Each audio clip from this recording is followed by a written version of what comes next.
I'm Dick Samuels, and I'm the director of the Center for International Studies, and like you all, feel challenged by these events. And like you all, I think we've all been challenged in a great many ways. The most immediate way in which we've been challenged is the challenge to us as a community, to our ability to come together and support each other at a time of unspeakable difficulty. To respond to crisis as a community, and like most of you, I hope I was heartened by the extent to which, how quickly and how selflessly people who didn't necessarily know each other came together in the hours and the moments, and now the day after yesterday's tragic events. And this mutual assistance and the mutual assurance that we observed and that we've experienced will have to be continued within every institution of work and of prayer and of sport and of congregation. Everyone's needs are going to be different, and I'm reminded of something that Chuck Vest used to always say to students on their first day of orientation as freshmen when they came to MIT. I don't know if he said it this year, but he said it often in the past. He said MIT is a difficult and often seemingly inhospitable place. But he says we're a community here at MIT, which means that if you need help, ask. And if you can help, offer. And I want us all to remember that because we're part of even larger communities where there's a lot of help that's going to be needed and maybe not as much asked for.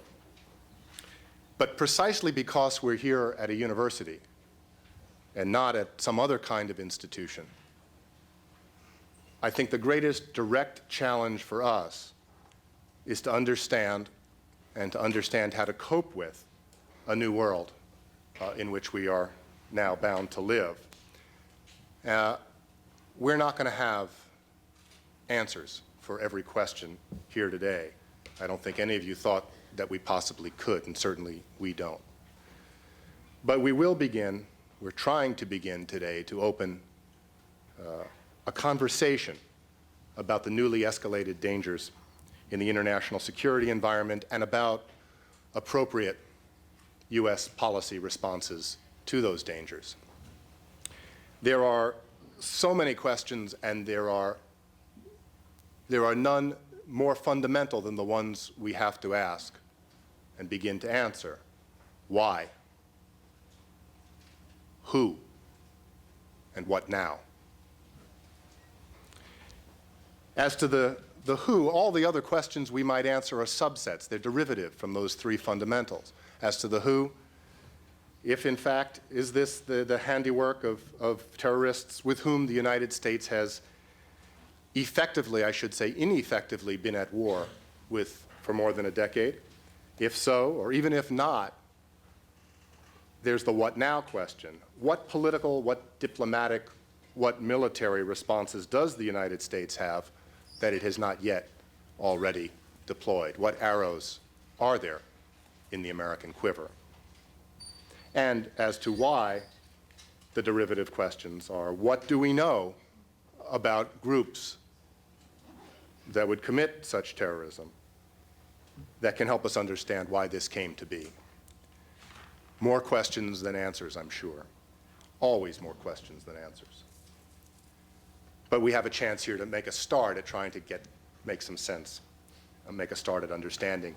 I'm going to moderate the panel, and it's a terrific group of colleagues, all here from MIT, who are going to begin the conversation.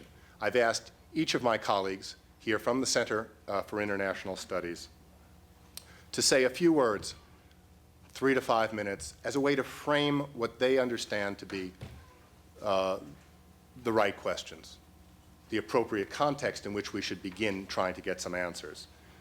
I'll just go right down the table.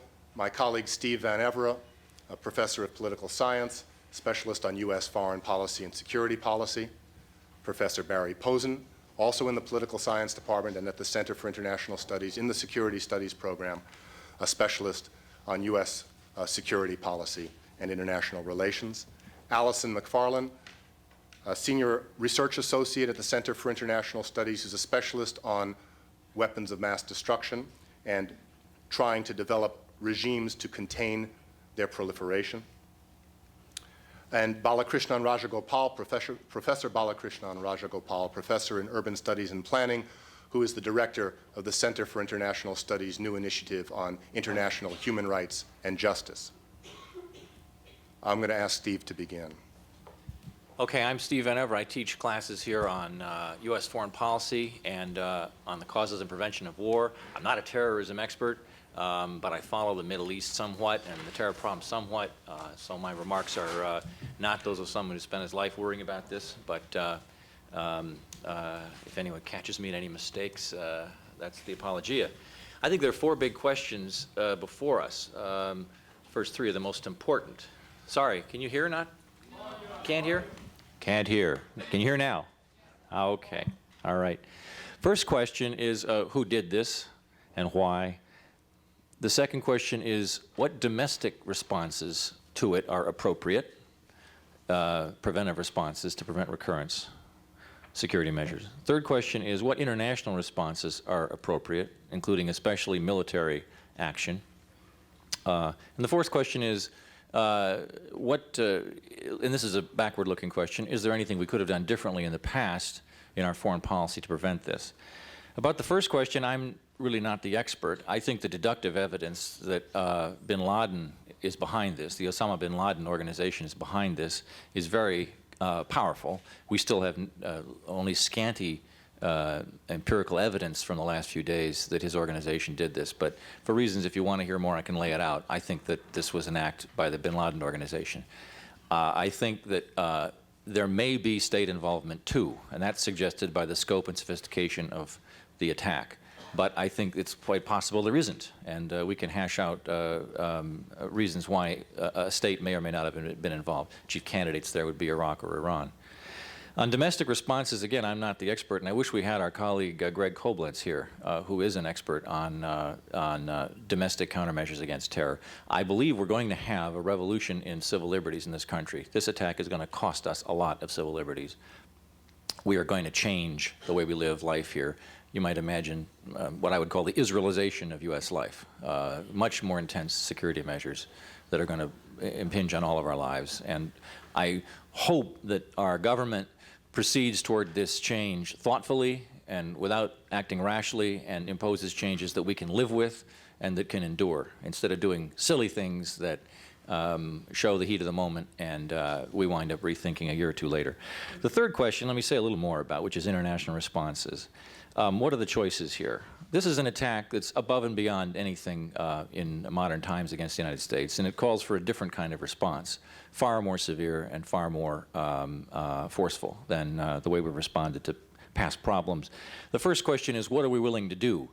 And the second question is, what measures would work? And on the willing to do dimension, a number of questions rise. One is the assassination ban. Should we rethink the kind of gloves-on approach we've had in the past of proscribing assassination by our own side in the hopes others would restrain themselves?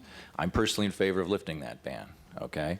And again, thinking about Israelization, the model here is that after the Munich attack in 1972, which most of you are too young to remember, but there was a horrible attack, Israel hunted down and assassinated the participants. The main reason the U.S. has not used assassination in the past has been because two can play this game, and the U.S. is very vulnerable to attacks in the U.S. The logic of that, though, is that we gain some restraint from others by restraining ourselves, and clearly we're gaining none with Mr. bin Laden. So I think we ought to rethink that, if it would seem effective. Second is the Bush administration seems to be approaching an interesting decision to hold all terrorist states accountable, to insist that all acts of terror have a return address. And that's a very important decision, yes or no, whether you view your response to be directed at the terrorist actors or to say more firmly that all acts of terror emanate from a return address and we will hold the return address responsible. And once again, that's long been Israel's policy. They said in the early 70s, terror emanating from Jordan or Syria will be assigned to those states, and those states will be held accountable for terror emanating from their territories. Bush seems to be taking that view, and if bin Laden, in fact, is behind this, the implication is that we are going to have a confrontation now with Afghanistan. Is that wise or not? I'm in favor of it, but it's a very grave expansion of the kind of response that we would undertake. Third question is what kind of military operations are feasible, and I don't think we have any good options here myself. My colleagues can speak to it, and Posen has studied the use of conventional force far more than I have, and I look forward to hearing what he has to say. But I think we will in the end solve this problem, but I think Americans must steel themselves for something very difficult and costly here. I think, fourth, that we have to think about the diplomacy side of this carefully. We're going to need international help, not just with this project, but with other projects. And I think Americans need to rethink whether we are treating too many other major countries with too little regard. We're going to need major help from Russia here if we're going to take military action in the Stan region against bin Laden. And should we rethink NATO expansion here? It's a major annoyance to the Russians. And I'll add a second thing. Should we rethink national missile defense? I've been against both of these from the get-go. But this event shows that we need allies out there, and we need help from others. And I think this is a high priority. So I'll stop with that. I have more to say about policy in the Middle East, but I'll stop with that.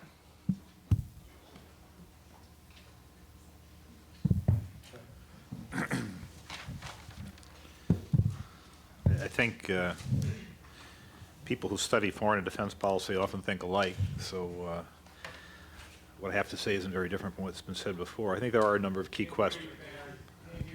Is this on? Is it working now? You really have to get it. You got to get it right in your face, don't you? I think we all who think about international relations and foreign policy, we think very much alike, and I think I have some of the same questions my colleagues do. First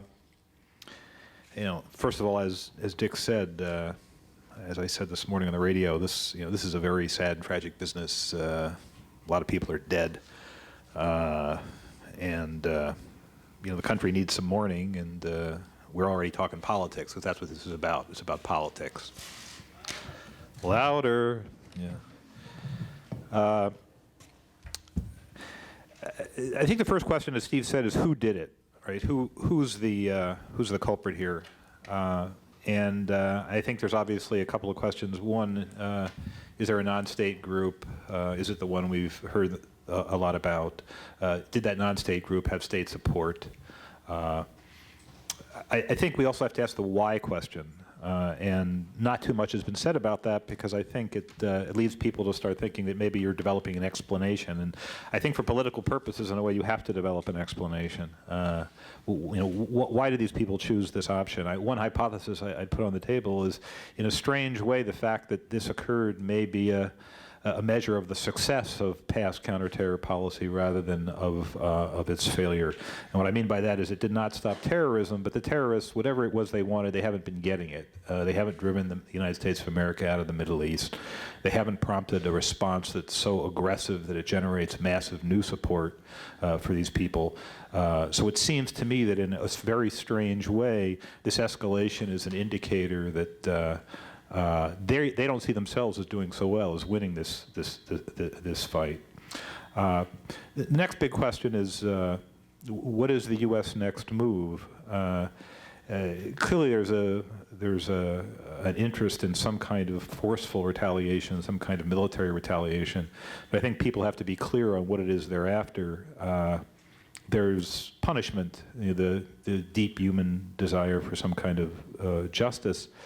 There's punishment in the hopes that maybe it will deter future actors, although these actors seem very hard people to deter.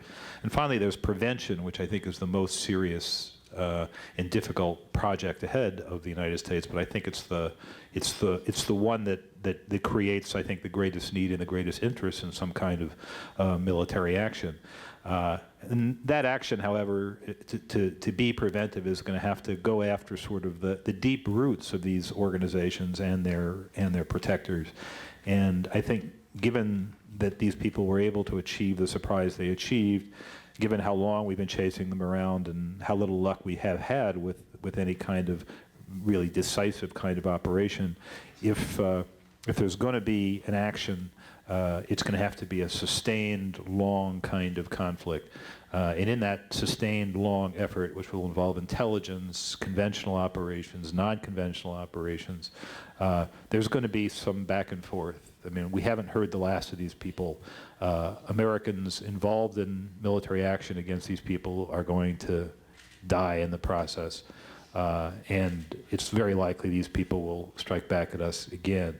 So the commitment here is to an exchange of blows. When we've heard politicians use the term war, it's war. It comes rather trippingly off the tongue, and people imagine that there will be one decisive operation that looks like the kind of decisive operation that Americans are best at. But I think it's best to think of this as a grinding attrition kind of war that's going to go on for quite a long time. That war is going to require a lot of support, particularly from the intelligence point of view, and that's where the kind of diplomacy that Steve Van Ever was talking about comes in. The United States of America is going to need help because it's more than anything else, it's going to need information. It's also going to need bases, but it's going to need information.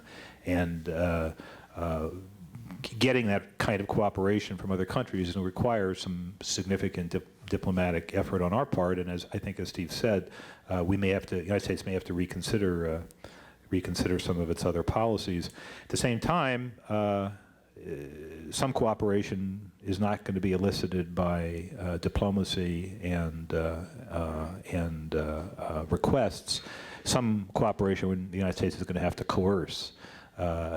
Pressure is going to have to be applied to a lot of states. A lot of very tough behind-the-scenes kind of bargaining is going to have to happen. Political capital is going to be spent. Money is going to be spent. And these things are always scarce. So again, it's going to require some kind of necessity for choice. And I guess the final point I would make is because, at least if my characterization is right, which is to say if this is an extended conflict in which the United States and some of its friends will probably suffer additional costs before any thing that looks like success is achieved, the American people are going to need more than the initial desire for justice or the desire for retribution that arises naturally, emotionally from the kind of thing that's happened. There's going to have to be some kind of sustained commitment, some kind of sustained story, and I think this is, at least this is the way I'm thinking about it, is that we got into calling the last years the post-Cold War world, and I think the post-Cold War world ended yesterday. In other words, this wonderful period of decisive American power, a lot of agreement in the world about how the world should work, low-cost military operations. This period in which the U.S. could sort of organize and order the world at a very low cost to itself, I think we have to think of that period as past. And the kind of sloppiness in our foreign policy debate in this country, the kind of absence of any serious attempt to achieve closure as to what the United States is trying to do in the world and why, that this is going to go by the by, that we have to have a serious conversation in this country in terms of what we're about in international politics.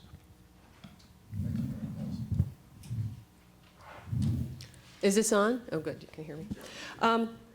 I guess right now it's too early, or I feel it's too early to say that there are lessons learned from this event, but it certainly brought a couple of issues to the forefront for me, nuclear issues in particular. But before I go into those, let me just dispense with a couple of other observations. And one is that I would like to urge grave caution to the United States in its response to this event, because I think it would be very easy for the U.S. to get caught in a dangerous cycle of violence where we hit back slightly and then we get hit back again. So I think we have to be very cautious with that. And then secondly, on the more technical side, I think, and political side, I think this should really refocus our thinking about missile defense. Is this really where we want to spend billions and billions of dollars, and $60 billion is just the tip of the iceberg that you hear quoted in the newspapers? It's a system that most likely won't work, and even if it did work, it would protect only against a very limited type of threat. And so I think we should really have a major discussion about that as a country, and everybody's voice should be heard on that. In terms of nuclear issues, certainly this has brought to me the issue of the use of nuclear weapons and weapons of mass destruction in general as terrorist tools. I think right now, with the events of yesterday, anything is possible. And had this been a nuclear attack, we'd basically be facing the fact that New York City didn't exist at all, not that we just lost part of Lower Manhattan. So the consequences would be much worse. Now, I don't think it's easy to make nuclear weapons for anybody, but the most difficult part, I think, of making a nuclear weapon is obtaining the fissile material that powers the weapon, basically the plutonium and highly enriched uranium that powers it.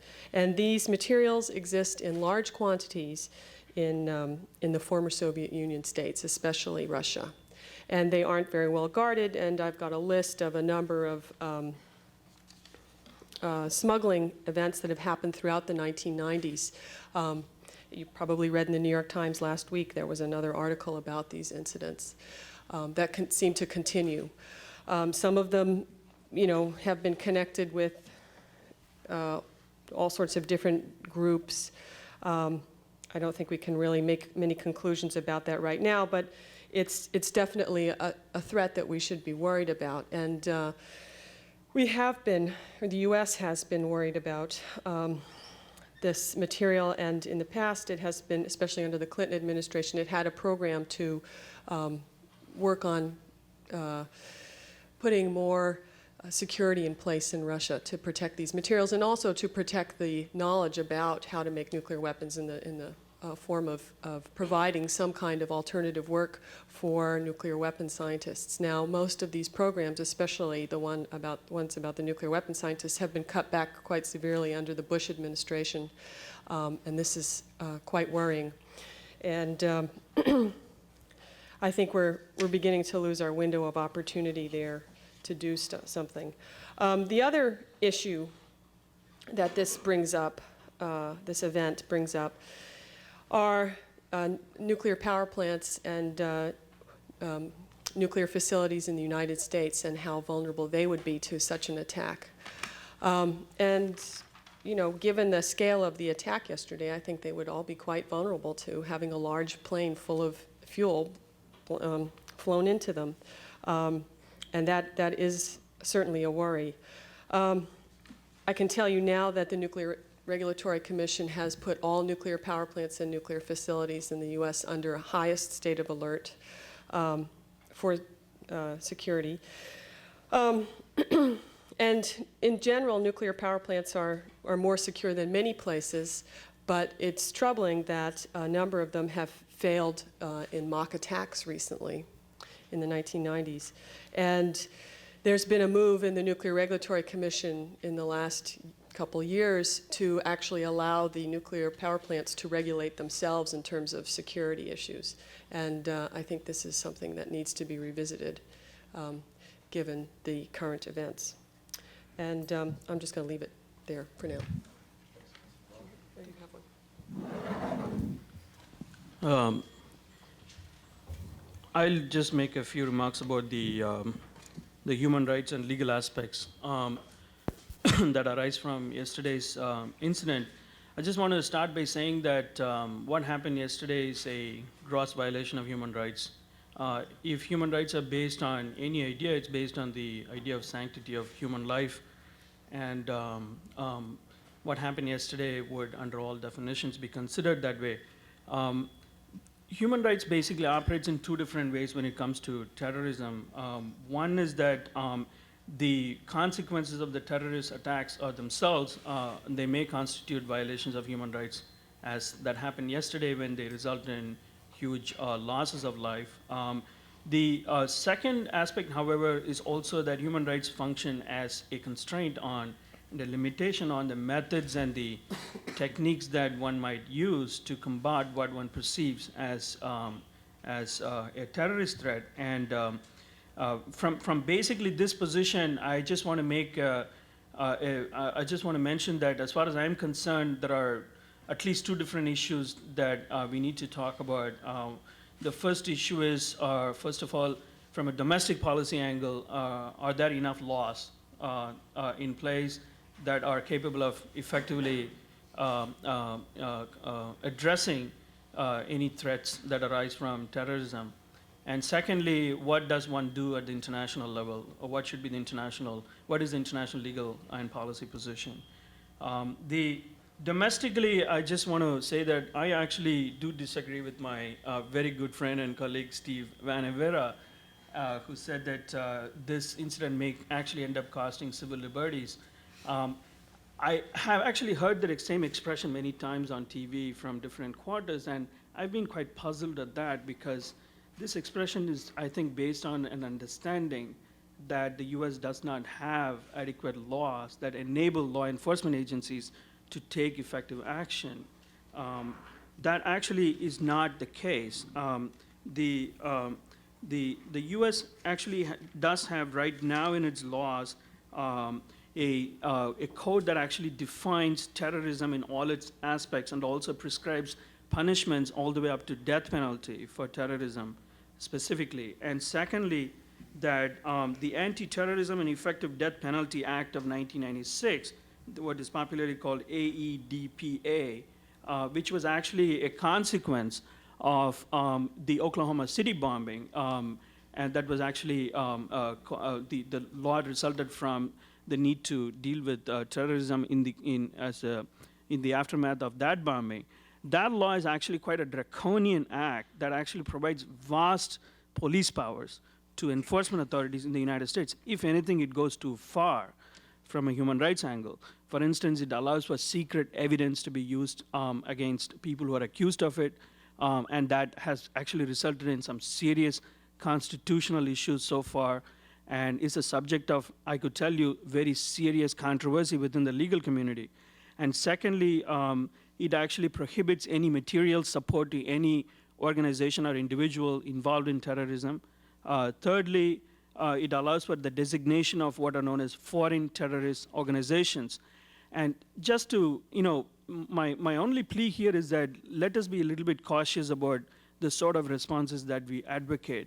US is a vigorous and strong political democracy with functioning freedoms which were won over several decades, if not centuries, through concrete struggles of people. And one should be somewhat cautious in sort of throwing the baby out with the bathwater. Just to give one example of the statistical context for the actions that have been taken against terrorists, according to FBI statistics, between 1984 and 1998, there were 87 terrorist attacks in the United States, in the soil of the United States, of which only two are actually linked to people of Arab origin. One is actually the previous World Trade Center bombing, and the other is an obscure attempt by 5 Iranian opponents to the Iranian regime who took over the Iranian mission to the United Nations in 1992 for several days. It didn't directly affect the US citizens or property in any direct way. And my only plea is that we bear in mind these facts while we talk about what domestic policy responses are appropriate. The second issue about the legal aspect is also the second issue about the international aspect is also important here, and I think here I am totally in agreement with the views that have been expressed by Steve and others that it's important to focus on building alliances and relationships and getting consensus on any effective action that is taken. From a legal point of view, it is certainly the case that any use of force that is strictly not in self-defense must be authorized by the UN Security Council under Chapter 7 of the UN Charter. And it would just open a can of worms for going against it, especially in an issue like terrorism, where it's politically counterproductive to do that, but there is already a widespread agreement among the members of the Security Council especially permanent members, on treating terrorism as a threat to international peace and security under Chapter 7 of the UN Charter. They've repeatedly said that. There have been 3 conventions so far, several conventions, but most recently there was a 1997 International Convention on Suppression of Terrorist Bombings. There has been a 1999 Convention on prevention of financing of terrorism, and there has been a 2000 Convention against transnational organized crime, all of which are extremely relevant that show the commitment of the international community to do something about this very serious problem. This is a sentiment that is felt by most major states. And in fact, 2 draft conventions are currently being considered by the 6th Committee of the UN. The Indian government-sponsored Comprehensive Convention on International Terrorism and a draft international convention for the suppression of acts of attack against nuclear facilities. In fact, there's a separate convention being drafted on that. So there is a lot of movement on this, and my sense is that we could actually have a discussion about whether the second issue, namely a unilateral response, is actually the right way to go, or whether to keep all options on the table, including possibly some forcible measures that need to be taken, but pursue the forcible measures in the context of a multilateral approach. Whether that makes any sense is an approach that I would urge be considered. I'll just stop there, but I couldn't just help notice when I was browsing through one of the websites, an Indian website, Times of India actually, had this paragraph from Nostradamus, because it just seemed to have such a direct, the paragraph was just amazing. Did Nostradamus predict this? Here is what it says. In the year of the new century and 9 months, from the sky will come a great king of terror.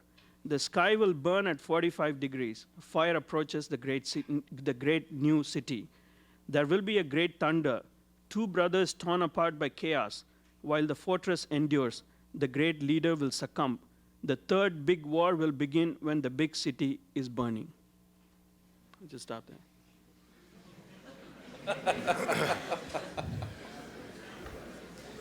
It's a classic non sequitur, I think. While we were beginning our conversation, we were joined by 5th panelist, and I'm delighted that he did join us. Jeremy Pressman, who's a graduate student in the political science department and does his work also in the center in the security studies program, and we'd like to hear a few words from him before we open up to the general conversation. Jeremy? Thank you. Let me try and make 4 points. Let me try and cover 4 topics briefly in the next couple minutes. A quick observation about the use of terms Arab and Islam in this discussion. Something about why groups around the world take an anti-American position. Thirdly, to put a little context about the track record of some of the attacks on the United States.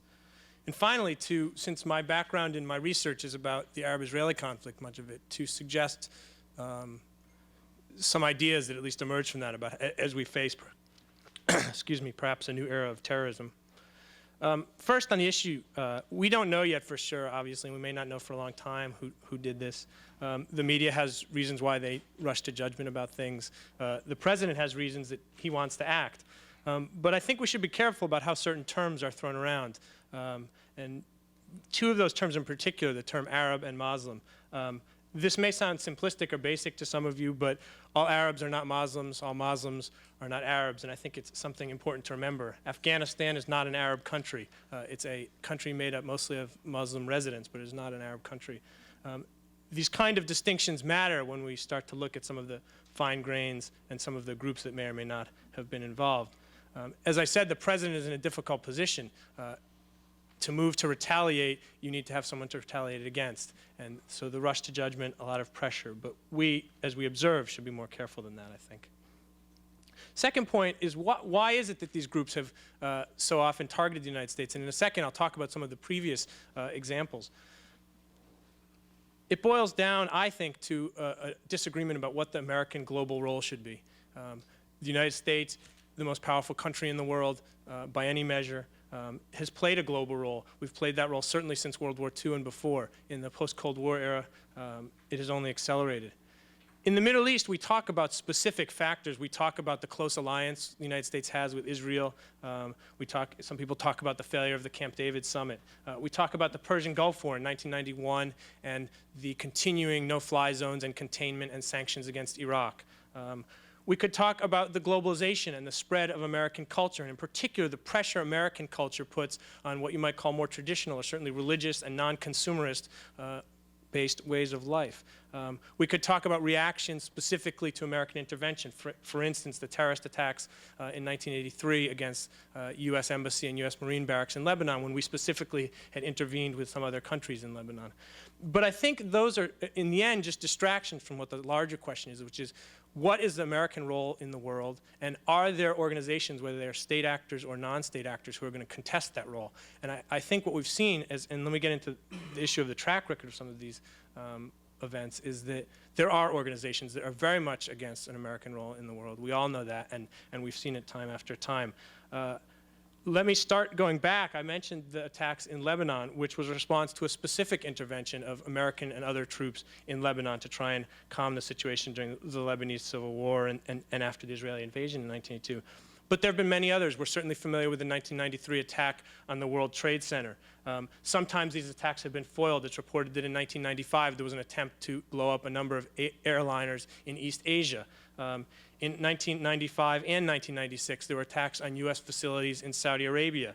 In 1998, we're probably familiar with the attacks on U.S. embassies in Kenya and Tanzania. You may not be as familiar with this.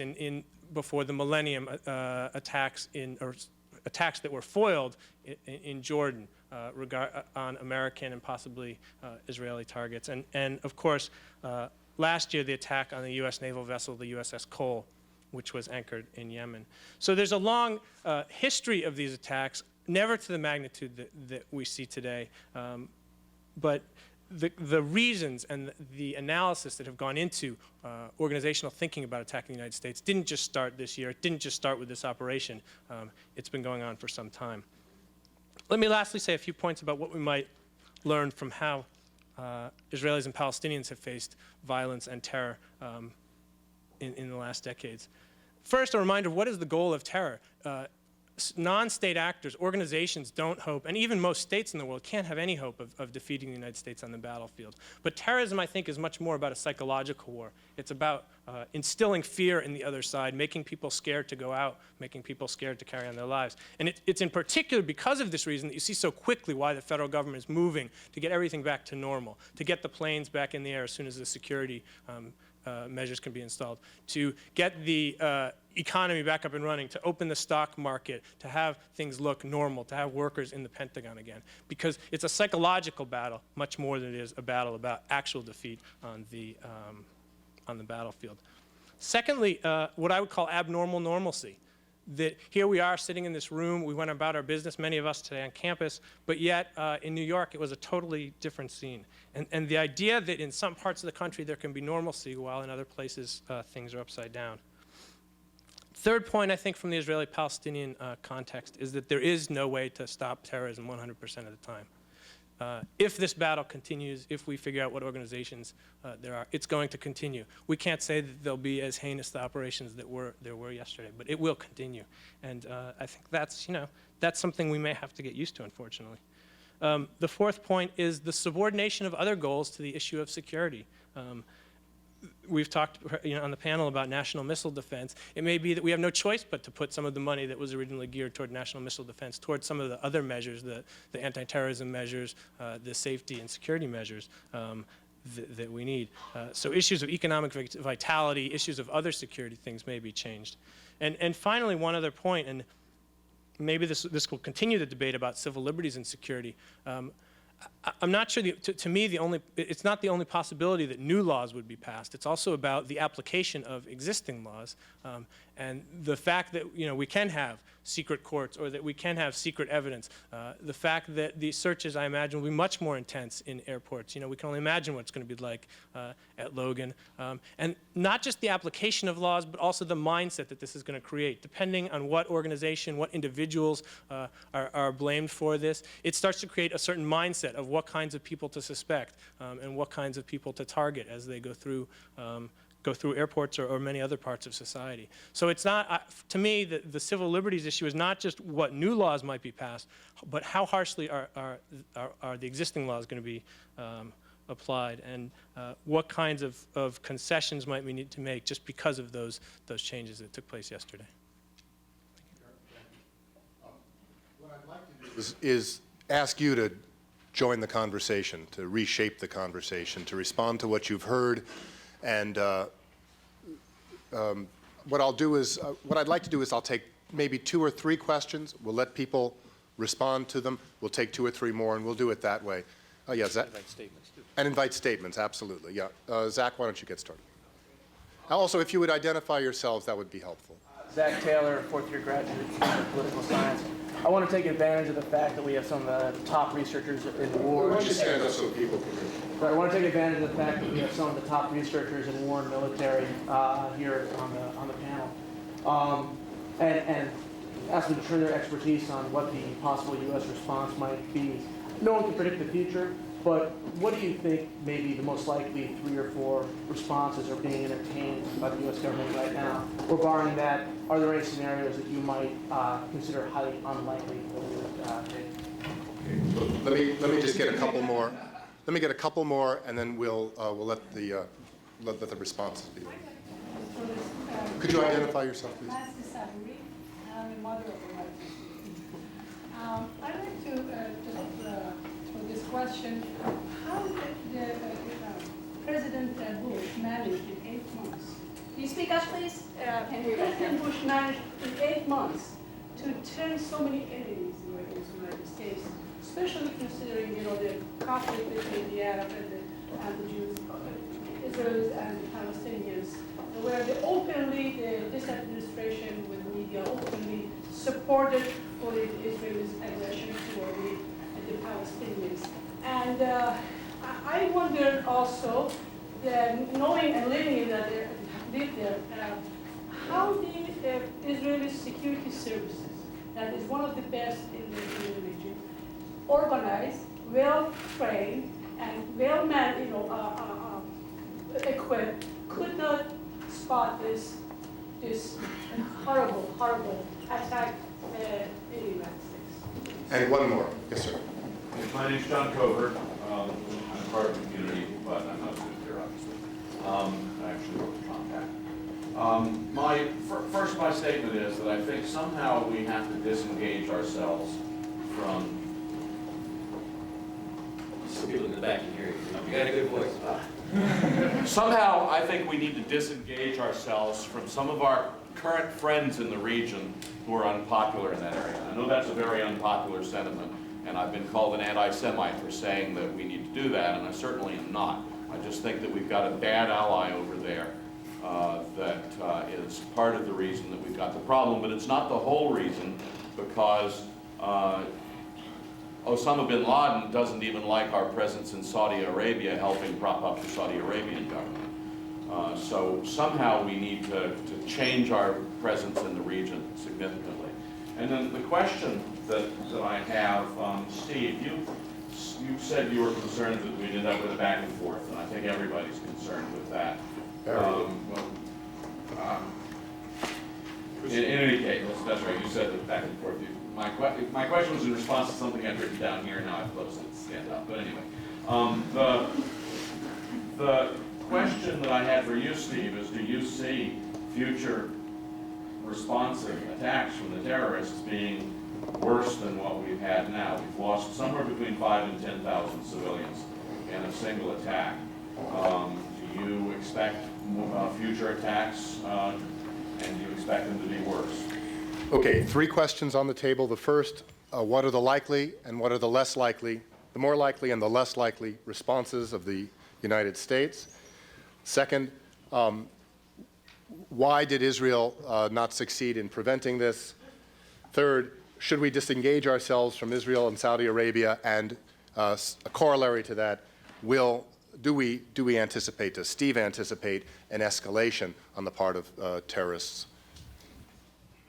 You speak to the options. Mr. War. I think I've been asked this question a couple times in the last 24 hours, but I think it's a very difficult question to ask in the absence of some kind of intelligence on who perpetrated this and what kind of help did they have from states or pieces of states.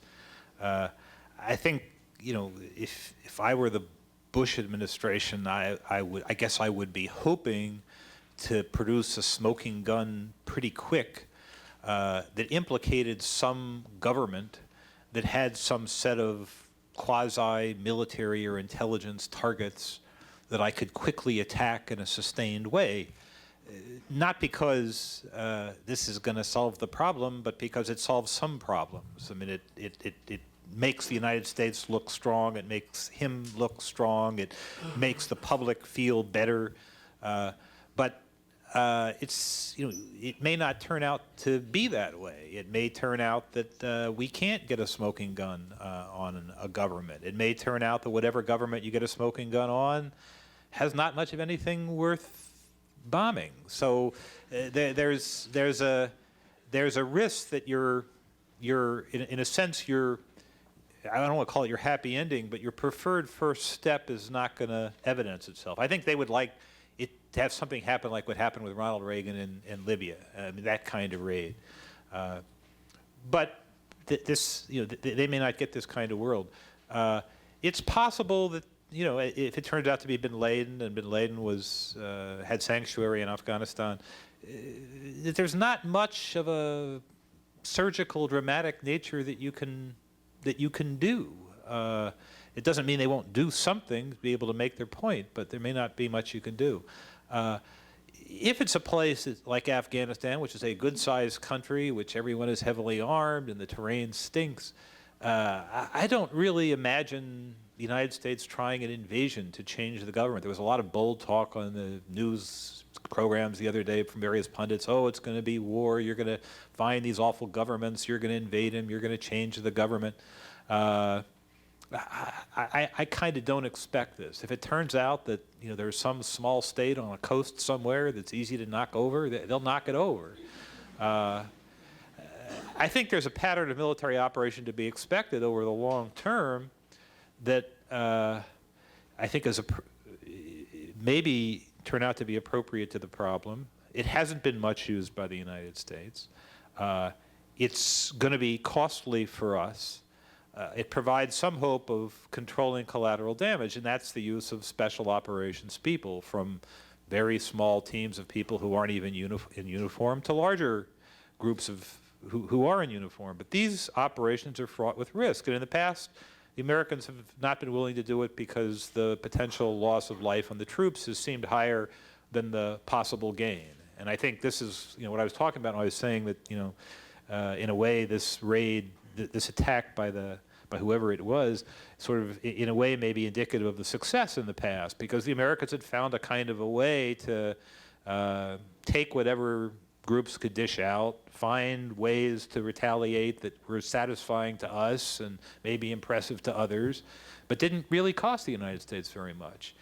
They obviously weren't very successful in rooting out the terrorists. Now, if you want to root them out, then you sort of have to go find them. So the United States of America has invested quite a lot of money in beefing up its special operations capabilities over the last 10 or 15 years, but has used those capabilities not very much. And this may be the time when those forces get their work out. So I guess what I'm expecting is very low-level operations or very significant kinds of air operations, you know, imposing air operations, but that middle realm where you take 8 or 9 divisions out to the Persian Gulf and then do something with them, that's a realm I'm not expecting, because I'm not exactly expecting to find a target for that kind of operation. Now, I just like I don't know why Israeli intelligence didn't spot this raid. I don't know why our intelligence didn't spot this activity. I mean, we could talk about it, speculate on it, But this question of U.S. foreign and security policy, this was the question I was trying to raise. I think Jeremy raised it, the third questioner raised it. This is the question I was trying to raise when I said I think the post-Cold War world ended. I think the time of an easy, unthinking consensus on activist U.S. foreign policy that was extant in this country in the last 8 or 9 years because it didn't cost much. There were a lot of resources left from the Cold War that allowed you to do it. The American people were used to it, didn't ask too many questions about it. It was a prosperous time. People paid more attention to their own business. My suspicion is that this time is past. So questions such as the U.S. relationship with Israel, the U.S. relationship with Saudi Arabia, U.S. relationships with other oil-producing states, U.S. activity with other countries. All of these questions are going to come up because if indeed the price of having an activist foreign policy is the energizing of this very significant and passionate and violent kind of opposition, then you're going to have to fight for this foreign policy now. America's going to have to fight for its presence in the world. Right? It's going to have to fight every day for its presence in the world and pay something for its presence in the world, something more than money. Right? And if that's going to be done on a sustained basis, then my own hypothesis, which could turn out to be completely wrong, is that the country has to have a conversation about this, and its leaders are going to have a story that they tell the American people about why this price is worth paying. Why does this matter? Right? And I think we've sort of had a dress rehearsal for that debate in the last 8 or 9 years, and I know Steve was in that debate at the beginning of it. I was in it. There are other people in this room. Bob Art I saw in here a minute ago. He's in that debate. But the debate didn't really take hold. I mean, nothing was really settled, and it never became a wide and broad debate. And I think once you get by all the initial clamor for doing something, retaliating, responding, once that begins to pass, people are going to ask, well, what are we protecting here? I mean, if these people attacked us, they attacked the United States, and it's a political statement, right? There's something about our politics abroad that they don't like, right? Then we have to ask, are we willing to fight to defend that politics? And if we're not willing to fight, if we don't like that politics enough to fight to defend it, then we're not going to win this fight, right? And if we're not, and if that's true, then it may be pointless to start this fight. So there's some really hard fundamental questions that are going to emerge gradually over the next months. Not going to emerge in the next hours or days or weeks, but I think these questions are going to have to be confronted. Jeremy? Yeah, just a couple points on the issue of disengagement from Israel. It may be that in 1968, if the United States could have forced Israel to relinquish the occupied territories, that might have changed how groups responded. But we're not in 1968 now, and we're in 2001. I think the opposition to the American role has moved much beyond the relationship with Israel. I think it could function totally independently. The United States could disengage from Israel tomorrow, and there's still plenty of reasons why organizations and individuals around the world would oppose the United States' role in the world. On a more basic level, if Camp David had been successful last year and we were bestowing Nobel Prizes on Ehud Barak and Yasser Arafat, I don't think that would have stopped this event yesterday. It's about a much larger issue than just the Israeli-Palestinian or U.S.-Israeli relationship. The second thing to think about, and I pose this almost more as a question, is if you disagree with me and you still think we need to disengage from Israel and disengage from some other places, be careful about that, because there could be a snowball effect and it could start to backfire. The sense of the United States on the run and the sense of the United States buckling under, not the first time we've been attacked, but certainly with a severe attack. And with a few more severe attacks, could the United States be taken totally out of the world and the world political arena? So if that's what the American people want, and as Barry suggests, there needs to be a dialogue on this, then that's one thing. But if it's because the United States is on the run and sort of an absence of policy and an absence of discussion, then I think it's a dangerous direction to go in. Steve? I'll make a couple of comments. One is an answer, I guess it's John who asked. It was my notes to say Harry, but. Okay. For the record. Oh, I'll answer it anyway.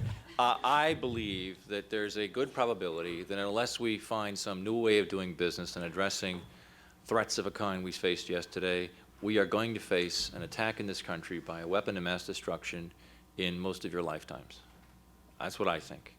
And I think that people have to soberly face that and have to understand what Allison said, that if the weapon of choice is a hydrogen weapon, we're going to say goodbye to a much, much larger number of people than we said goodbye to yesterday. We're talking about attacks that could kill hundreds of thousands of people. There's a lot of debate amongst the cognoscenti about that prediction, and I'm on the gloomy end of the spectrum of people who think about these things. Many people think I'm too frightened. But I think the optimism about this has been heavily based on what I think is an outdated view of modern terror. Brian Jenkins, for example, is a very learned and thoughtful analyst of terror, and I respect him greatly, but he's for years argued that we aren't going to face a grand terror in the United States because what terrorists want is attention. They want the press. They don't want a lot of dead people. What they want is a lot of copy. And his argument fit the data until about a decade ago when we began to see terror groups around the world planning, attempting, and plotting grand terror. And it wasn't just bin Laden. A very frightening group arose in Japan, Aum Shinrikyo, which attempted very large-scale killing and didn't succeed, but they tried very grand things. And I think bin Laden is a grand terrorist. I believe the only reason he didn't use a nuclear weapon yesterday is he didn't have one. And I believe if he'd had one, he would have used it. He committed as much violence as he could given his capabilities. He did it very cleverly. If he did it, by the way, and let me say, we are deducing that he was involved. There are developing empirical evidence that he was involved beyond mere deduction, and I think the deductive case is very strong. Anyway, I'm very worried about this in the long run, and I think Americans have to recognize this is not a fantasy. Let me make another comment, though, about this question of a bad ally in the Middle East. And let me preface it. I'm going to say something critical of Israel, and let me preface it by saying I support continuing the U.S. alliance with Israel. I think the U.S. should stand foursquare with Israel in defending it within the Green Line, within its borders of 67, to threats to its safety. I support that policy partly for moral reasons. I think the Christian West has heavy moral debts here that it can never forget. And let me say further, I think it's a very fraught thing for people from Christian Western culture to lecture Jews and Israelis on ethics, given the extremely dark history of the way the Christian world has treated the Jews for 1,000 years in the diaspora. I thoroughly agree with Jeremy. I can't remember who was saying, I don't want to reward terror here. And unfortunately, any concession we make on Middle East policy today rewards terror. I nevertheless want to say I somewhat disagree with Jeremy about why this attack happened yesterday. Specifically, I don't think we know why it happened. The causes for it are in Osama bin Laden's mind, and we don't have good access there. But I find it plausible that if the Arab-Israeli conflict were off the table, if it had been settled 10 or 20 years ago, that this attack would not have happened. And maybe bin Laden would be in a mental asylum somewhere, wishing and dreaming he could kill Americans in large numbers, but he couldn't have mobilized as many people to support him. He couldn't have gotten the resources. He couldn't have pulled it off. I find that plausible. Do I find, if you say to me, well, spell it out more, it's based on rhetoric I've seen emanate from him. He does push this button often. And let me further say, what specifically do I feel about the U.S. and Israel? I am very, very disappointed in my Israeli friends that they chose 20 years ago and on through to send settlements into the West Bank and Gaza and East Jerusalem. I think this policy of settlement made peace far harder to achieve. I think it contradicts Jewish ethics. I think it is very counterproductive in terms of Israeli security, and I can say more about that. I think from a hard-eyed Israeli security perspective, this is a very, very unwise policy. I think it further contradicts basic principles by which Americans believe things should be done. And I further think it's not in U.S. interests. And I am secondly very disappointed that the U.S. government has never drawn a line on this question and said, we support Israel foursquare when it defends the Green Line, but we urge Israel to offer clearly complete withdrawal, remove the settlements, end the occupation. There's a general sense in the press that an offer of that kind was made last summer, and I do not believe that's correct. And I wish Israel had fully tested the Palestinians this last year and found out would they make peace on the Green Line or not, and I'm afraid we didn't get that test. Now, whether it matters or not, maybe Jeremy's correct, and that this continuing festering conflict is a minor part of what happened yesterday. And as I said, I am loath today to change policy because I am loath to make any concession to terrorism. But I also think we have to look back. We have thousands of dead Americans. We have to look back on how this problem arose. Allison, did you want to speak to the WMD issue? Just to briefly say that I'm not quite as pessimistic as Steve is about whether we will actually experience a weapons of mass destruction attack, a nuclear weapon attack or something like that. But I don't think that excuses us from doing anything, especially things that we can do, that the U.S. could do. The U.S. should be setting an example and taking care of its own nuclear materials as well, which is something that the Bush administration is backing off of currently. So I think, I think these questions are up in the air. Biological weapons, chemical weapons, whether they will be used, how easy or difficult it is to use them. I think we don't know, and it would be best if we didn't have to find out, if we could take measures to prevent it. Let's take some more questions and get more people into the conversation. Yes, back in the way back. Is it Jessica? Yeah. Okay. My name is Jessica Piano from political science as well, and I'm stepping a little bit outside my field here, which is, Steve, I'm really disturbed by the suggestion that maybe we should take the gloves off and start the selective assassination sort of tit-for-tat nature. And the example of, the recent past month's events in Israel, where I think the assassinations of selected, Palestinian or Hamas, whatever, this isn't my field, I don't know, exactly where it's targeted, creates even more fervent retaliations and even more people who are willing to die for our cause. And I would just say, I think we really need to be careful with what we suggest as the potential ways we should address this. And, the stress on justice versus, we're just going to kill them all. Where, I think when we read George Bush saying justice, he really means we're going to kill them all.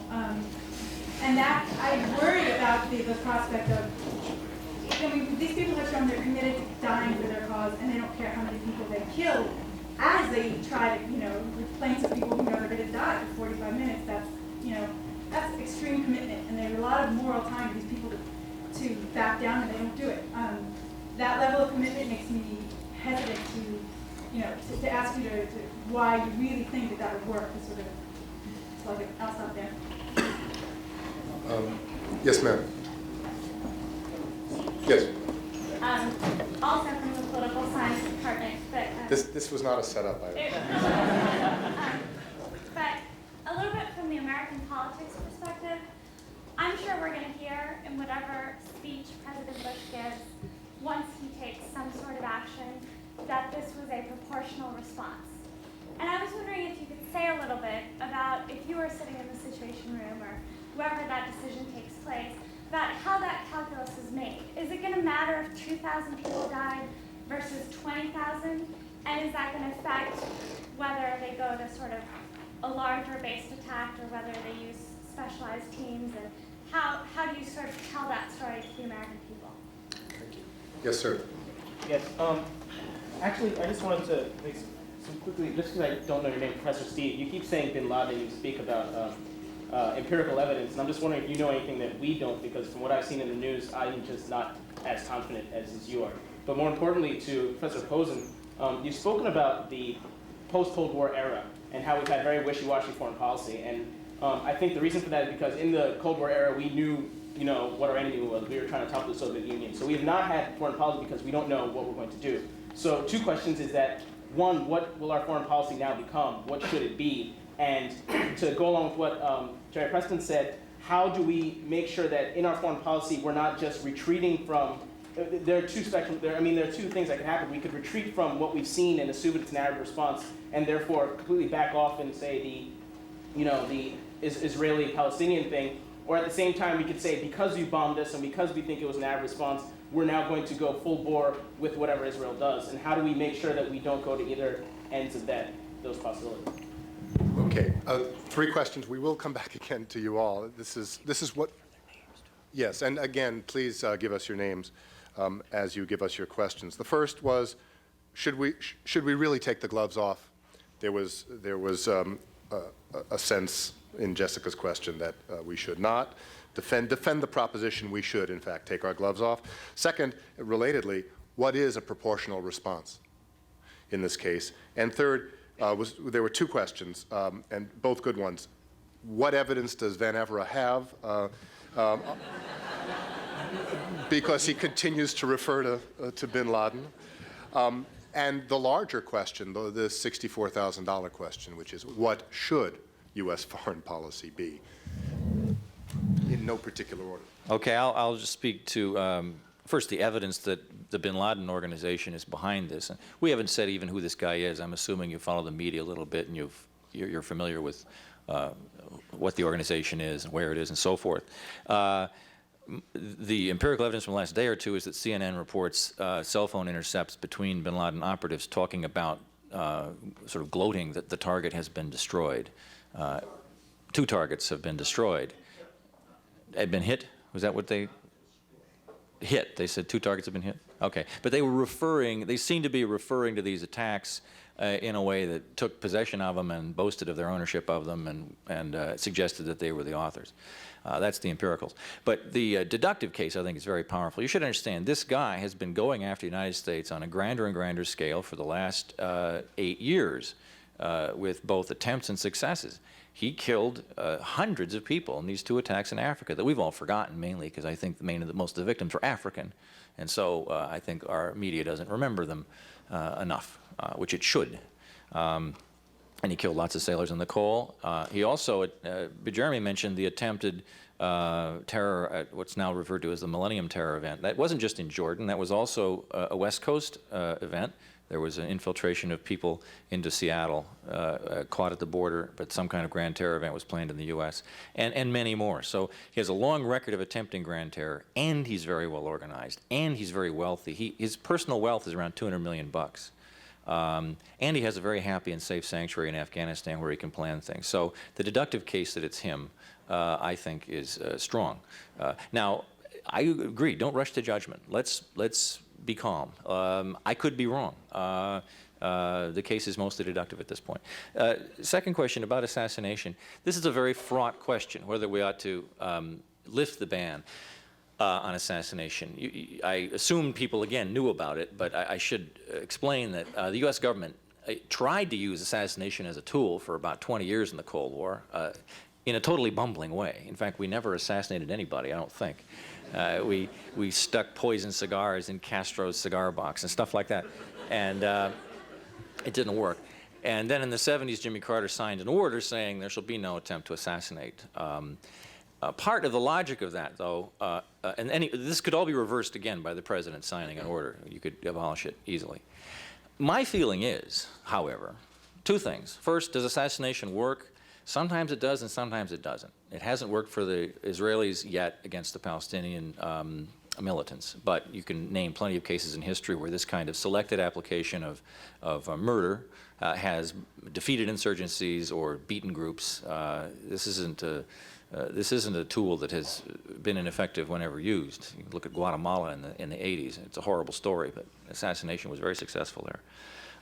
Second, I think the ethical points are on the side of assassination, not against it, if you are going to respond militarily. Now, if you're not going to respond militarily, if we're just going to respond in some other way, then all bets are off on the ethics. But if you're going to respond militarily, I feel that sort of if you take just war theory and the duty of combatants to direct their violence against those responsible, against combatants, and not against the innocent, not against civilians, the problem with other modes of response is you wind up injuring civilians, you wind up injuring innocent, you wind up injuring the children. Why not hold those who took the action responsible for the action? Isn't that the most ethical and moral way to proceed? And assassination sounds nasty when you say it, but then when you think about it, you think, well, the alternative is let's do things that kill lots of civilians. I fail to see the ethics in that.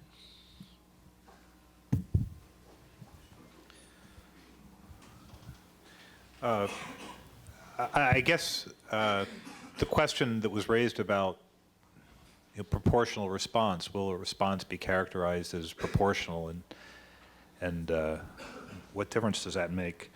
I guess my own view of the situation, my own understanding of the American way of war is they're not going to be very concerned about proportionality, and they're not going to be very concerned about collateral damage, and nobody in the United States is really going to ask very many questions about collateral damage or proportionality.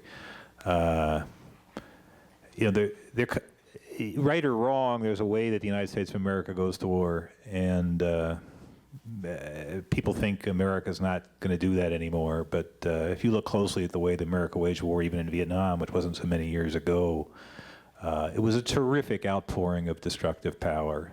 Everything that happened there wasn't, you know, completely illegal and completely devoid of attention to military legality, but it wasn't hard to rationalize the kind of use of firepower that happened there. My own guess is that statements of that kind will be made, but largely for the purposes of attracting diplomatic support. And some bows in that direction will happen, largely for the purposes of maintaining diplomatic support. You don't want to appear to be utterly unconcerned about civilians. You don't want to appear to be more brutal than your adversaries, at least not in the first instance. I do believe that if it does turn out to be an exchange of blows, and this goes on for a while, and there are other heinous incidents, it won't take long for the United States of America to return to its former ways. And its former ways are very, very destructive. When the American people go to war, they're convinced that it's a very moral thing. And at that point, they're not very concerned about their adversaries. The United States burnt down almost every major city in Japan in World War II. In Vietnam, 1 million tons of bombs a year were dropped in Indochina, and oddly or ironically, most of those bombs, or many of those bombs, were dropped actually in South Vietnam, a country of our ally.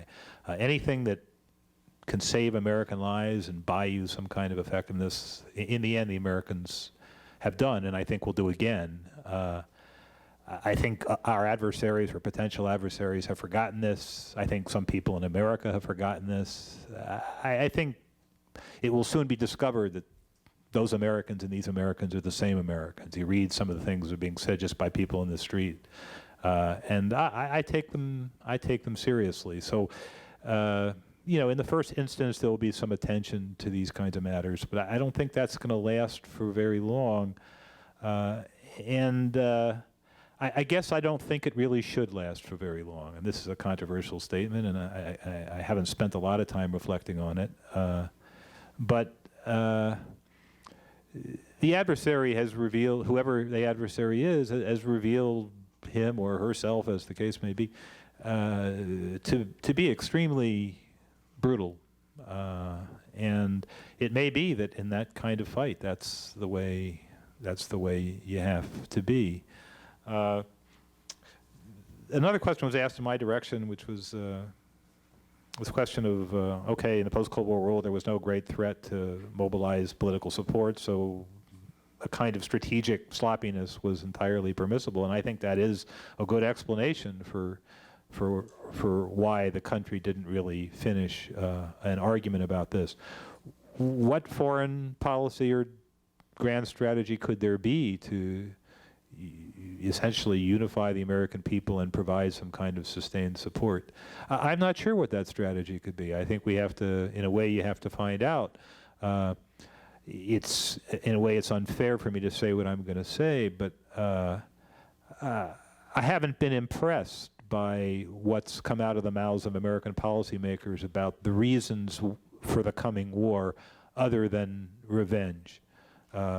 The characterization of the fight in a kind of, you know, it's good versus evil. These are the words that are coming out of the president's mouth. This is, you know, I'm not going to dispute it with him, but I don't think this is going to explain to the American people why they should be doing this. I don't think it explains to the American people why the other side, whoever they are, did this to us. It's a simplistic, almost adolescent way of characterizing the situation, but I don't think that's what it's all about.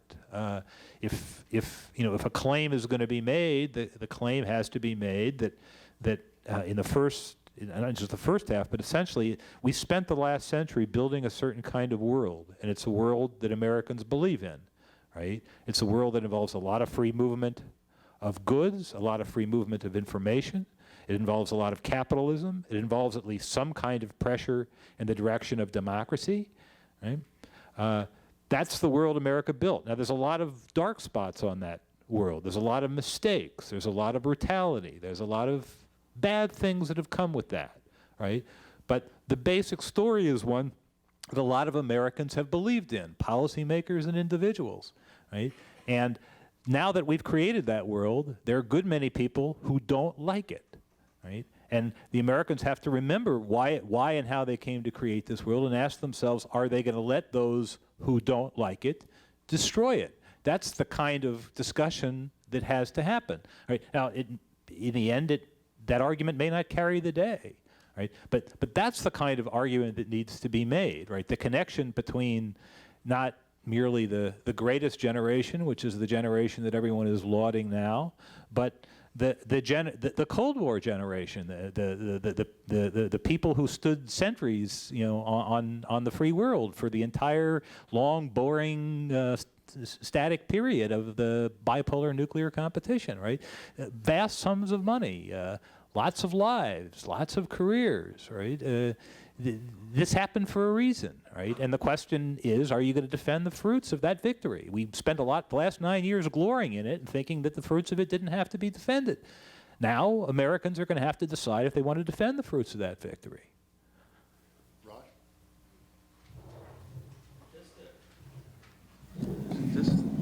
Hello. Is this one? Just a couple of points, one about proportionality and the other about assassination by states. And as far as proportionality is concerned, we must move back a little bit because there is a pre-existing issue. The discussion about proportionality assumes that the legality and the rightfulness and the political legitimacy of engaging in forceful action is accepted already. So we need to focus on to what extent it needs to go. Can it inflict 20,000 lives damage or 2,000 lives damage, as someone said? And I just want to point out that from the perspective of international politics and the politics of how rules are understood to legitimize state conduct, it's not at all clear that that's actually the case. There is the issue of self-defense that's involved. As I said earlier, generally speaking, any use of force outside the UN Charter needs to be justified by referring to the principle of self-defense, and that's in fact the reason why the U.S. in fact said that it was an act of self-defense when it attacked Sudan and Afghanistan. The U.S. argument was not that it was punishing these two countries, but that in fact, there was information that further attacks were being planned, and by attacking these countries, in fact, it was acting in self-defense. I just want to point out that if at all any intelligence is available, not only about who is responsible for this, but also about what else they may be planning, that actually should be actually borne in mind when thinking about what sort of responses are appropriate.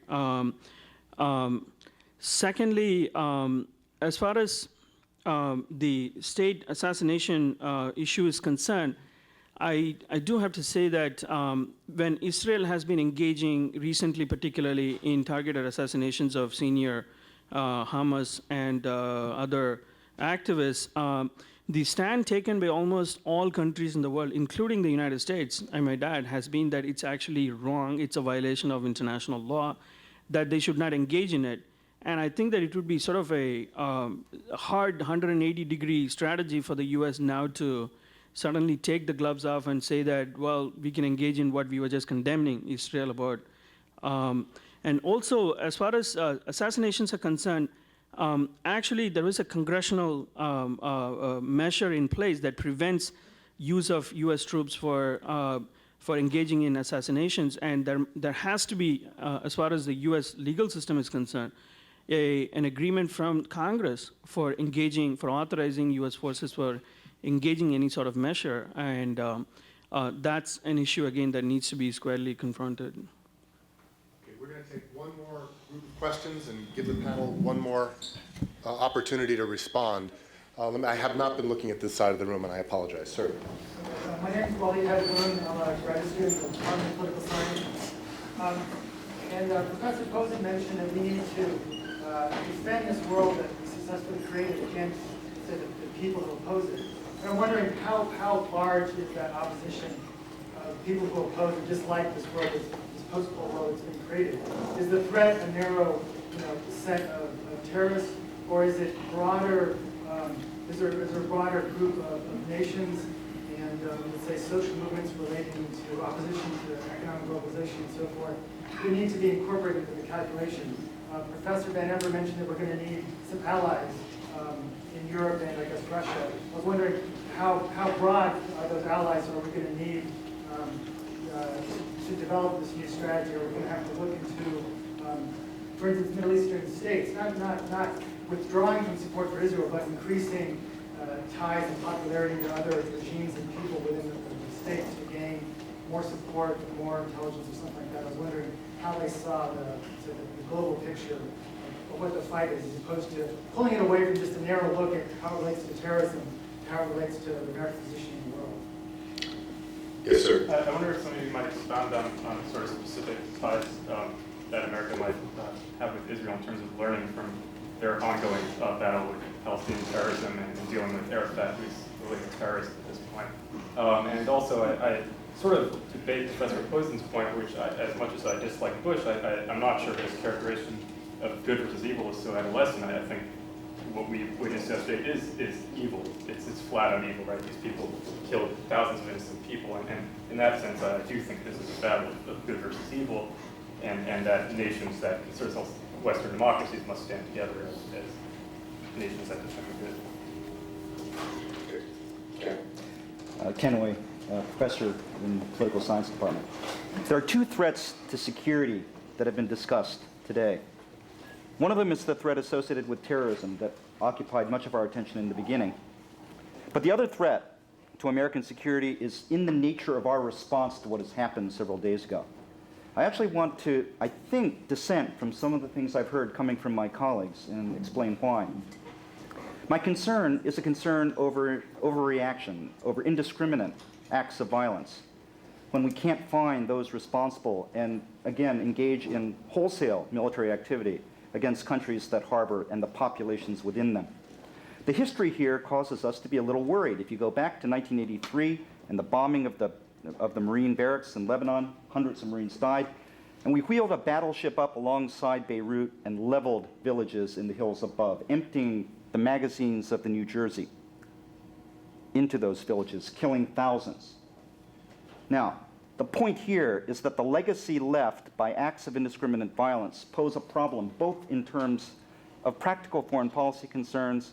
Those Palestinians who are celebrating on the streets were celebrating in part because of actions like that. And it also poses a problem in terms of morality. So the concern that I'd like to raise, and it's a very real concern, is that as those images of the skyscraper and the plane going in and exploding and the skyscrapers collapsing are replaced by hundreds, thousands of people with stories attached to them and the bitterness that will come out of this, quite understandably. Will we have the strength to resist the recommendations that I thought I heard coming from Barry? All right? Because I don't think it would be good for this country, in terms of our values and in terms of our security, to succumb to the temptation to engage in indiscriminate acts of violence. And that temptation will be very, very strong indeed.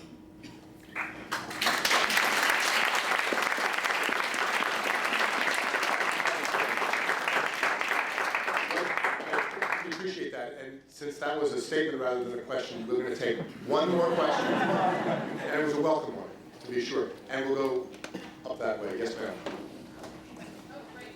I actually have a question about power. I mean, when you talk about the power equation, you talk about political power, you talk about economic power, you talk about military power, right? And at this point in time, you're talking about the rise of economic power. Is this sort of the reaction we have from a state, assuming this is a sovereign state that committed this, in reaction to not being able to take advantage of economic power, not being able to take a place in the global community because of that? And if that's the case, what effect is that going to have on the sort of balance, on the weights given in the different aspects of the power equation in the future? particularly the America's response to this. I mean, we're talking about, the Secretary of State, President Bush, we're talking about bombing different countries, bombing different people. Does that mean there's going to be a rise in military power and a decline in the weight given to economic power? Okay, there's a full panel here. Let me just try to summarize what I've heard and what is left for my colleagues to respond to. First question asked about the global configuration of friends and foes.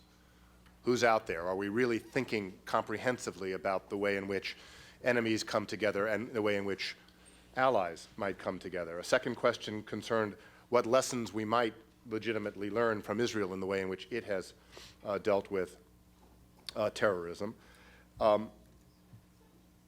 Ken talked about I don't mean to say that you shouldn't respond to Ken's point as well. His urging, his hope that the United States would not respond with indiscriminate acts of violence which themselves have a destructive legacy.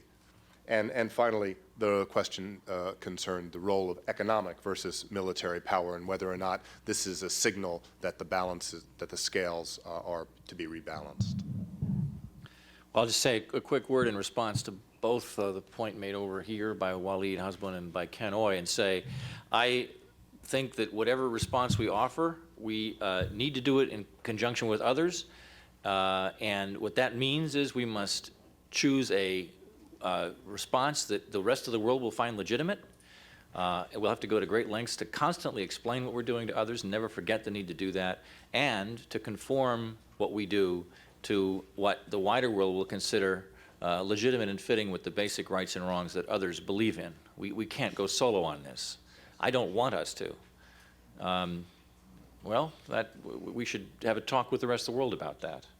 And as I said, I think the ethics, I think the whole prescription on assassination has fundamentally been practical, not ethical. This whole issue is misunderstood. The reason why we've proscribed ourselves from doing that is because the notion that it's a two-way street, and we don't want to get into a two-way street with others, and others have here gotten into that street with us. Anyway, I agree completely with both Ken and Walid. We have to understand this response has got to be collective. And I think the Bush administration has generally had way too much of a we're going to go it alone and disregard others attitude for the last 6 months. I think that attitude has to change. I think I was very uncomfortable with the way they voiced their views on the Environment Treaty at Kyoto. It was disrespectful, really, to others. I was really quite shocked and amazed when the administration walked away from this rather minor treaty to control trafficking in small arms, which is a, secondary and minor effort to control the tremendous violence and suffering people suffer in civil wars around the world. And the Bush administration basically listened to its National Rifle Association friends and decided that that treaty was in some way an impingement on American Second Amendment rights. Give me a break. And then said, we're against that treaty. We're against that treaty. This sort of cowboy go-it-alone approach, I think, would be a disaster if they continue in that vein in formulating their response to this crisis. But I further do think, I will just say, my view about this event yesterday is this is a very grand and significant event in American history, and it cannot stand, and it cannot go unanswered. It cannot. This is not an option.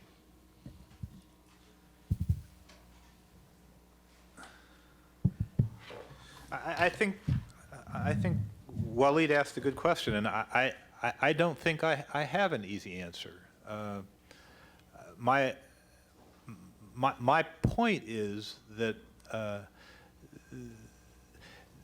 an explanation for what it is we're trying to defend by being out there in the world, right? By having troops on guard in so many places, by making ourselves the arbiters of wars in so many places, by making ourselves the arbiters of what is acceptable and unacceptable behavior in so many places. This can no longer be a kind of capricious, today we do this, tomorrow we do that, it makes us feel good, the press cared, these people look poignant, these other people we don't know about. I don't think that's going to sustain the commitment of the American people to a forward foreign policy. I don't think it's going to provide order for us and for our foreign and security policy about where scarce resources of political capital, economic capital, military capability can be invested, right? Or how we make decisions about whether, you know, this term, which was so important 48 hours ago and which sounds absurd today, what is and is not in the lockbox, right? I mean, who cares about the lockbox today? Nobody cares about the lockbox. But the principle is going to come back again, which is, what's the trade-off between guns and butter in this society? Same, like, what's the, how long a line do you want to stand in to get on a domestic airplane flight, right? All of this follows from some big decisions and some big arguments about what we're supposed to do in the world. So I'm not going to say that I have the answer, right? But I think I have the outlines of a story, and much more than the outline will need to be presented. Now, I want to come back to the point that Ken made. This is a very fundamental problem in thinking about military power today, right? One person's discriminate use of force is another person's indiscriminate use of force. Americans, and I think others, have gotten used to the idea that there's a way to wage war that doesn't hurt too many people, right? On our side or on the other side. And a kind of expectation has been created. Well, this expectation and this way of waging war really grew out of this hothouse environment of the last 9 years. It's where political passions and interests are not very extreme.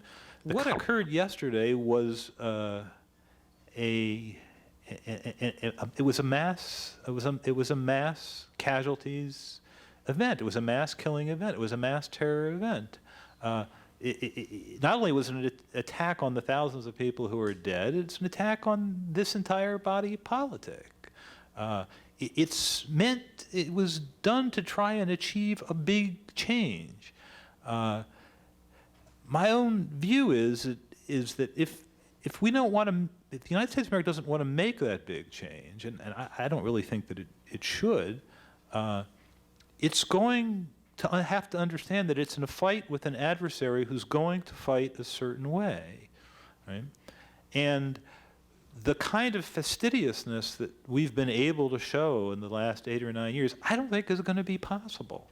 I think over and over again, we're going to be faced with choices that of the kind that says, we know where these people are, or 8 of them, or 10 of them, or 15 of them, or 20 of them, right? If we go now, we can probably kill them. Probably dozens, if not hundreds of other people will die, and we may miss altogether, right? Now, I think in recent years, we've generally chose to err on the side of, let's wait till you have a nice, clean shot, right? But given that we know that these people are planning something truly horrible, right, because they've done it, the idea of waiting for a nice, clean shot so that these guys can move somewhere else, make another plan, steal another airplane, drop another building, this argument is not going to fly, right?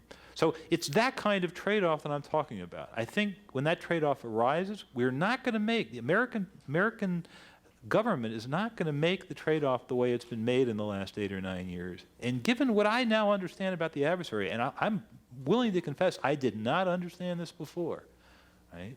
But given what I understand now, I'm not going to be inclined to criticize them when some of these attacks go wrong, either for our side or in the areas where the attacks occurred. Now, I think Ken's perfectly right to say that this could cause an escalation. I think that's right.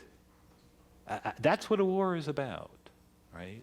That's what a war is about. But this war is driven by our politics and their politics and the clash of those politics. If we don't want to have the war, then we have to, I think, really, really change our politics. And I don't think there's any real consensus in the country to do that, right? And therefore, I think we're going to have the war. And the war isn't going to be pretty. And it's going to last for a long time. And I think the United States of America is going to win it. Right? But I don't think it's going to be a very pretty process. I don't think it's going to be a comfortable process. I don't think the coming years are going to be like the past years. I just don't see it. Yeah, is this, okay, now it's on. I just want to say that I think we need to make sure that we're very critical in our analysis of why what happened yesterday.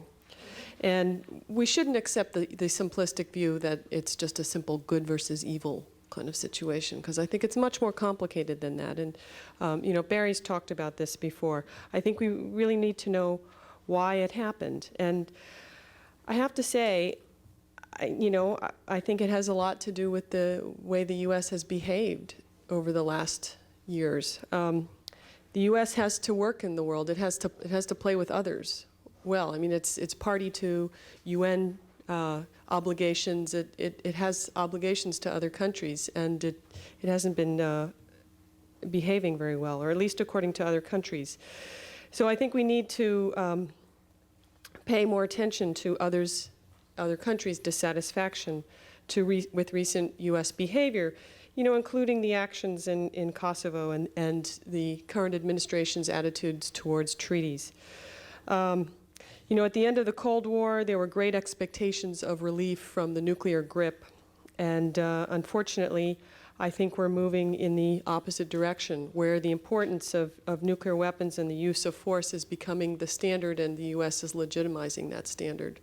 And it's setting an example for the rest of the world, saying that nuclear weapons are legitimate and use of force is legitimate. And unfortunately, the U.S. may experience some of that back. Just one final word. It seems to me that the point raised by Ken is very important, and it seems to me that one way of making sure that whatever reaction is undertaken doesn't result in more damage than good is to make sure that the issue of proportionality is actually always mediated through the issue of internationalizing it, of multilateralism. That's an issue that Steve has talked about. It's important that whatever measures are agreed upon be seen as legitimate by the rest of the world. This is not a measure taken against a part of the United States. This is a measure, most likely, whatever measure is contemplated, that will be taken against another foreign location. And it's important that the measure be seen as legitimate in a broader setting. That is far more likely to reduce the chances that it would actually lead to the sort of consequences that Ken is warning us about. Let me just try and take floating points. On the issue of economic power, I would say it's not a direct question of economic power and the sort of globalization talk that we have today. If you look at at least the list of terrorist incidents that I was talking about earlier, they haven't been perpetrated by organizations opposed to American economic power.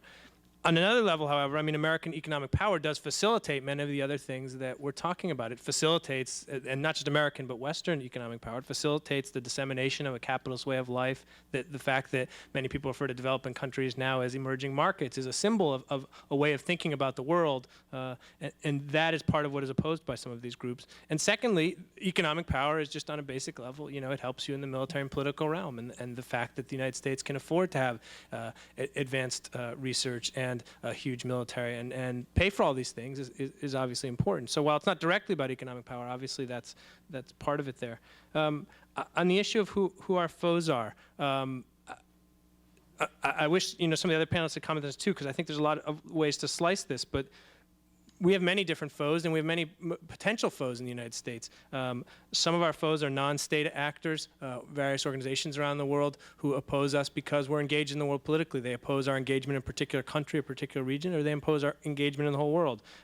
We've seen opposition to the sort of capitalist American viewpoint at conference after at global conference after global conference, whether it's peaceful protest or whether it's on the fringe, the smaller sort of anarchist protest.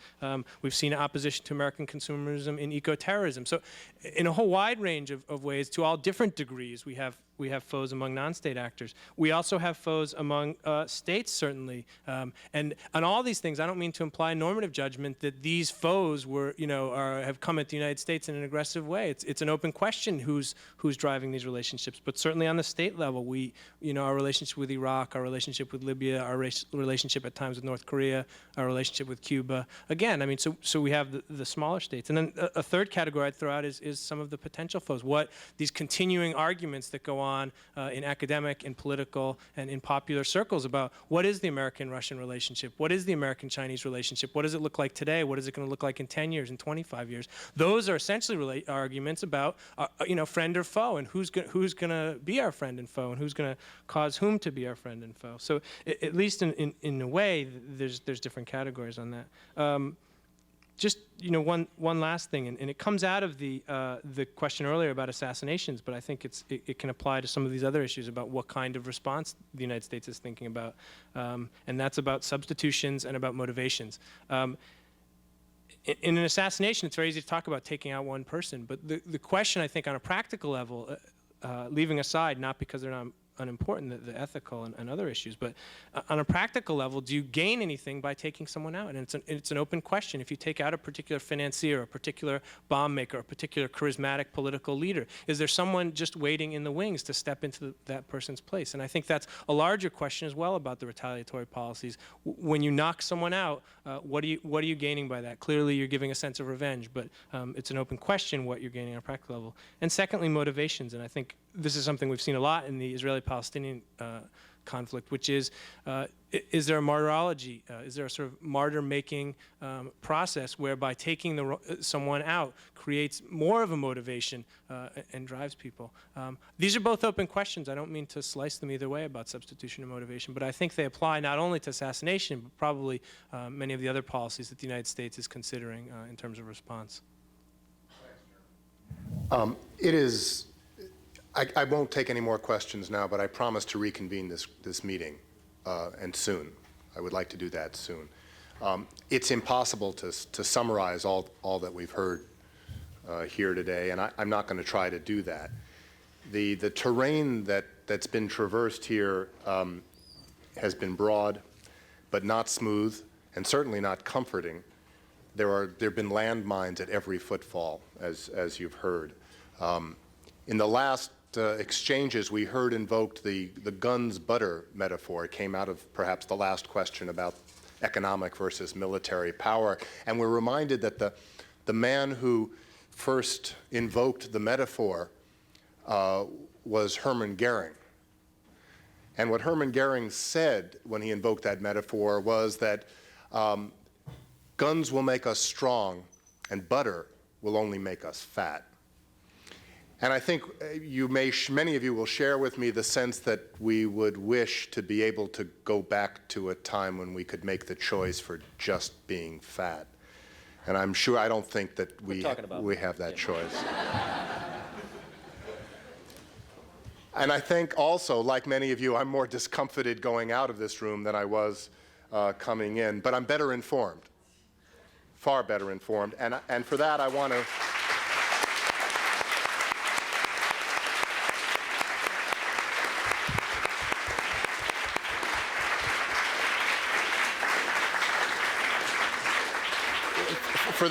thank the panel, I want to thank all of you, and I want you to stay tuned for more interactions with us in this community from the Center for International Studies. Thank you.